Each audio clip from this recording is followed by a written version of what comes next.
Don't waste the court's time. He has no lawyer. Let's move on, the prosecutor scoffed as they dragged the old man into the courtroom, handcuffed, shoulders slumped, shirt still stained with dried blood. Elias Thornton, aged 76, sat. In silence at the defense table, his eyes fixed on a distant point, as if searching for a fragment of the world he once knew. The year was 2025, and the chamber, lit by stark white lights, hummed with the indifference of routine. No one stood beside him, no voice spoke in his defense, and the weight of forgotten years pressed heavily on his frame. Once, a commander of an elite airborne unit, Elias had led men through chaos, his name etched in secret dispatches from decades past. Now, he was merely a name on a docket, accused of crimes born from compassion. 3 days prior, outside a city sanctuary, for the weary, Elias had acted on instinct honed in battle. A woman, her face pale with fear, stood frozen as a guard's harsh orders echoed through the night, punishing her for a missed curfew. Her trembling gaze, a mirror to the dread Elias had seen in war's shadow, stirred him to intervene. With no weapon but his presence, he positioned himself as a shield, his voice a gentle anchor, drawing on wisdom from years spent mending broken spirits. Yet the officers who arrived saw only a worn elder, not the hero who bore a bronze star. They struck him down, labeled him a resistor, and cast his act of mercy as defiance, while the press branded him a vagrant, blind to his truth. The judge, her patience fraying, scanned the room, unaware of the shift about to unfold. The prosecutor, smug in his tailored attire, shuffled papers, certain of an easy victory.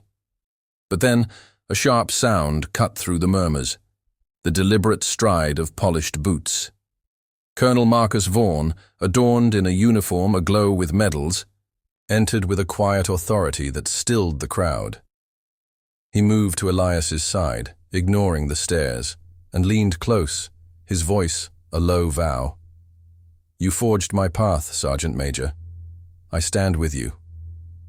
The air crackled with anticipation, the gallery stirring as whispers spread. "If you believe valor remains timeless, share rise for courage to honor those who endure." This moment was no mere interruption. It was a reclamation of a legacy buried by time. Elias, whose courage had once carried a wounded soldier through a jungle in 1983, now faced a different battle, one of perception and justice. Marcus, the man he saved, had returned to rewrite the narrative. The tale that unfolds dances across decades, from a courtroom in 2025 to a mission long ago, revealing a man whose quiet resolve transformed a city. Each fragment of this story, woven through time, builds toward a truth. That honor, like a flame, burns brightest when least expected, illuminating the unseen heroes among us. Flash back to 3 days before the trial. Elias Thornton, weathered by time, stood outside a shelter in the heart of the city. The night was cold, the streetlights casting long shadows. A woman, her face etched with panic, cowered as a security officer loomed, his voice sharp, demanding she vacate for a curfew violation. Elias recognized the terror in her gaze, an echo of soldiers under fire, of civilians caught in chaos. He moved instinctively, placing himself between them, his hand raised in peace, his words a soothing balm drawn from years of calming the wounded. "She's not a threat," he said, his tone steady. The guard, unmoved, grew louder, and when police arrived, they saw only an old man in tattered clothes, not the veteran who had led men through hell. The officers acted swiftly, their judgment clouded by assumptions. A taser's jolt sent Elias to the ground, his legs failing under the pain. In the struggle, he pushed against an officer, not in anger, but in exhaustion, his body betraying him. They labeled it resistance, hauled him into a patrol car, and left the woman behind, her story untold. The news that night showed his swollen face, branding him a troublemaker, ignoring his past. His Bronze Star earned in Vietnam, his years mentoring cadets, none of it mattered. The shelter incident, a moment of compassion, became a crime in the eyes of a hurried system. In the courtroom, Elias sat, his hands cuffed, his spirit unbroken but heavy. The prosecutor, confident, offered a plea: 90 days in jail. The public. Defender, overwhelmed, had abandoned him, muttering about easier cases. Elias, alone, stared at the flag, its stripes a reminder of a life spent in service. The judge, her patience thin, pressed. "Do you understand the charges?" He offered. No reply, his silence a shield. But the air shifted when Marcus Vaughn entered, his uniform a beacon of authority. The colonel's arrival was no accident. It was a debt repaid, a promise kept from a jungle long ago. His presence stirred the room, whispers rising like a tide. As the trial took an unexpected turn, Marcus, undeterred by protocol, sat beside Elias, his voice low but firm. "I owe you everything," he said, the words carrying a weight that silenced the front row. The judge, intrigued, allowed him to speak over the prosecutor's protests. Marcus's mission was clear: to unveil the man beneath the accusations, to force the court to see Elias not as a vagrant but as a hero. The narrative now shifts to 1983, to a mission that bound these two men, a story that would soon reshape the courtroom's perception. In 1983, a younger Elias Thornton led a squad of 6 through a dense jungle, their mission cloaked in secrecy. Communications had failed, their extraction point compromised. Wounded in the leg and shoulder, Elias refused to falter. A young private, Marcus Vaughn, lay injured, unable to walk. Elias, ignoring his own pain, carried him for 11 miles, navigating hostile terrain under the constant threat of ambush. That act of sacrifice saved Marcus's life, forging a bond that time could not erase. Back in 2025, Marcus stood in the courtroom, his voice steady as he recounted that night, his words painting a vivid picture of courage. The courtroom, once cold, now hung on every syllable. Marcus presented papers from a sleek folder, military records, letters of valor, proof of Elias's decades shaping young soldiers. "You see a felon," he declared, his tone fierce yet controlled, "but I see the mentor who taught us not just strategy, but humanity." The jury stirred, their faces betraying unease. The judge, her gaze now piercing, turned to Elias. "Why didn't you speak of this when arrested?" she asked. Elias's response was quiet, but resolute.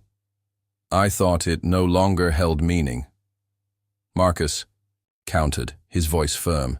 "It always holds meaning." He challenged the prosecutor's case, pointing to flaws: an unexamined police report, ignored video evidence, an uninterviewed witness. The prosecutor, flustered, clutched his files, insisting the evidence was sufficient. Marcus's retort was sharp. "Had you seen beyond appearances, you'd have found the truth." The room, once apathetic, now buzzed with awareness. A journalist scribbled furiously. A police officer lowered his cap, recognition dawning. "Tut." Colonel requested a 48-hour delay to gather evidence, a plea the judge granted over objections. "I want facts, not just stories," she warned. As the gavel struck, Elias whispered to Marcus, "You didn't need to come." Marcus's reply echoed through the silent chamber. "I chose to, as you chose me over your own safety." The Miu narrative now leaps forward to the feverish work of those 48 hours, as Marcus rallied a team to uncover the truth that would redefine Elias's fate. In the 48 hours granted, Marcus Vaughn moved with precision. He enlisted 3 lawyers skilled in veterans' rights, secured shelter surveillance footage, and tracked down the woman Elias had shielded. Military officials, including a high-ranking general, confirmed Elias's record. 3 awards for bravery, including a Bronze Star with Valor device, and over 2,000 recruits trained in leadership and ethics. His volunteer work de-escalating conflicts at veteran programs was impeccable, a detail the prosecution had overlooked. Marcus's team worked tirelessly, their efforts a testament to the man who had once carried him to safety. Back in the courtroom, the atmosphere had shifted. The gallery overflowed with veterans standing in silent respect, reporters poised with pens, citizens filling every seat. The reconvened trial began with the surveillance footage, showing Elias's calm intervention, his arms outstretched, his voice soothing. He acted without violence, Marcus declared, standing beside Elias, now dressed in a neat suit. He honored his 1966 oath to protect the defenseless. The evidence was undeniable, the prosecution's case unraveling under scrutiny. The security officer, under oath, admitted his error. "I shouted at her," he confessed, his voice low. Elias never attacked. He just stood there, saying she needed space. "I overreacted." The woman, frail but resolute, took the stand. "I was lost in panic," she whispered. "The noise, the lights, it brought back old wounds. He saw it when no one else did. He saved me without harm." Her words hung heavy, the courtroom still, as the truth emerged from the shadows.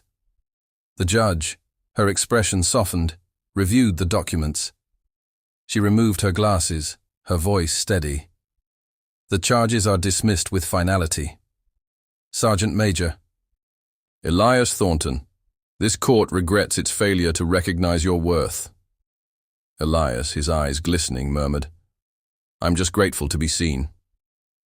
Marcus saluted, his gesture sharp and proud. "They see you now," he said. The narrative now shifts to the aftermath, as the city began to grapple with the lessons of Elias's story. Outside the courtroom, lights flashed as cameras captured Elias's uneasy steps. Marcus steadied him, whispering, "You don't need to face them." But Elias, adjusting his borrowed tie, spoke to the reporters. "I'm no legend," he said, his voice firm. "I did what anyone would. The real tale is how quickly we judge by appearances." His words, simple yet profound, sparked a shift in the city's heart, a call to look beyond the surface. That evening, at a quiet gathering Marcus organized, the shelter's director approached Elias. "We need your expertise," she said. "Will, you train our staff to understand trauma and diffuse tensions." Elias's face lit with a rare smile. "It would be my privilege," he replied, his hands already gesturing as he shared ideas.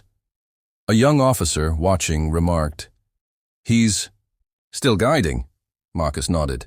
He never ceased. The world just turned away. The next day, a crowd gathered outside the courthouse, their applause warm as Elias and Marcus emerged. A child, clutching a tiny flag, ran forward. "My father's a soldier. He calls you a hero." Elias knelt, his joints protesting, and smiled. "Tell him I just followed our code. Protect each other. That never fades." The city soon honored Elias with a civic award, which he accepted for all unseen veterans, his humility a beacon for change. The shelter, transformed by the incident, adopted new protocols. Within months it bore Elias's name, Thornton Haven, a sanctuary for trauma survivors, its staff trained to respond with care. The judge wrote to Elias, "Your actions reminded us that deeds, not titles, define a man. Justice demands clarity, not routine." The narrative now moves to the broader impact, as Elias's story rippled through the city's institutions.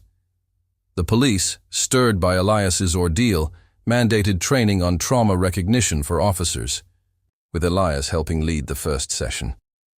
The officer who arrested him attended, his presence a silent apology. The prosecutor, humbled, approached Elias after the trial. "I misjudged," he admitted, offering his hand. Elias clasped it warmly. "We all overlook truth sometimes," he said, his forgiveness a lesson in grace. Marcus returned to his base but visited monthly, often with young recruits eager to learn from Elias's wisdom. He stood firm without shouting, Marcus told them, his voice filled with reverence. Elias, in his quiet way, shared stories of resilience, his words shaping a new generation. His influence grew, not through fame, but through actions, as he counseled veterans at a local center, his small office a haven for those bearing unseen scars. The media, initially harsh, now celebrated Elias. A headline read, "Veteran misjudged, redeemed by past student." His story spread, inspiring reforms beyond the city. The shelter's new policies became a model, its staff trained to ask better questions, to see beyond appearances. Police began examining evidence more thoroughly. Prosecutors sought deeper truths. Elias's trial, once a footnote, became a catalyst for systemic change, a reminder of the power of one man's courage. Elias never sought the spotlight. He wore the same worn shoes, carried the same quiet strength. But as he passed the courthouse, officers nodded, their respect earned, not demanded. The true triumph lay not in accolades, but in the city's transformation, in the shelter workers who listened, the officers who paused, the officials who questioned. The narrative now turns to Elias's new chapter, as he found purpose in the wake of his trial. 6 months after the trial, Elias settled into a modest office at the Veteran Center, his days filled with counseling those haunted by war's lingering wounds. His calendar brimmed with appointments, his spirit rekindled. "You didn't just save me in that jungle," Marcus told him during a quiet visit. "You redefined what it means to be strong." Elias shook his head, his voice soft. "We lift each other. That's the only battle worth fighting." When asked about his newfound recognition, Elias shrugged. "Visibility isn't the goal," he said. "Understanding others is." His words, simple yet profound, resonated in a world often blinded by haste. The city, once indifferent, now saw him clearly, its systems reshaped by his example. The shelter, now Thornton Haven, stood as a testament to his impact, its staff trained to recognize trauma, its doors open to all in need. The officer who once arrested Elias became a regular at his training sessions, learning to see beyond assumptions. The judge's letter hung framed in Elias's office, a reminder that justice could evolve. Marcus's visits continued, his cadets absorbing lessons of humility and duty. Elias, ever humble, never sought praise. His life a quiet rebellion against a world that forgot its heroes. The city's changes were subtle but profound, a police force that listened, a shelter that cared, a community that questioned. Elias's story, born from a single act of compassion, became a beacon, a call to see the unseen.